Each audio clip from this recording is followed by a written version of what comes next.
నా పేరు మణికుమార్. నేను జిల్లా పరిషత్ ఉన్నత పాఠశాల జైపలో 10వ తరగతి చదువుతున్నాను. ఈరోజు నేను మహాత్మా గాంధీ వేషం వేశాను. మన ఆయుధం కత్తి కాదు, సత్యం. మన బలం హింస కాదు, అహింస. రక్తం చిందించకుండా కూడా రాజ్యాలను కలపగల శక్తి అహింసకు ఉంది. మనం స్వాతంత్రం కావాలి, కానీ ఆ స్వతంత్ర మార్గం శాంతి మార్గమై ఉండాలి. అన్యాయాన్ని ఎదిరిస్తాం, కానీ మన చేతుల్లో ఆయుధం కాదు, మన హృదయాల్లో సత్యం ఉండాలి. ఒక మనిషి సత్యం వైపు నిలబడితే చాలు, అతని వెనుక ఒక జాతి నిలబడుతుంది. సత్యాగ్రహం అంటే బలహీనత కాదు, అన్యాయానికి తల వంచని ఆత్మబలం. మనకు ఆంగ్లేయులపై ద్వేషం కాదు, వారి అన్యాయ పాలనపై తల వంచని ఆత్మబలం.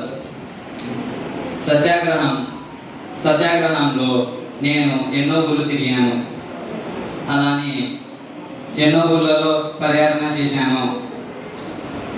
మనం ఆంగ్లేయులపై తిరుగుబాటు చేయాలి, దానికి భారతదేశం మొత్తం ఏకం కావాలి. చేతుల్లో ఆయుధాలు లేకపోయినా మనసులో ధైర్యం ఉంటే ఒక సామ్రాజ్యాన్ని కూల్చవచ్చు. స్వాతంత్రం కోసం జైలుకు వెళ్ళవచ్చు, కానీ మన సత్యాన్ని మాత్రం ఎవరు జైల్లో పెట్టలేరు. విదేశీ వస్త్రాలను విడిచి స్వదేశీ వస్త్రాలను స్వీకరిద్దాం. మన స్వాతంత్రాన్ని మన చేతుల్లోనే ఉంచుకుందాం. జై హింద్.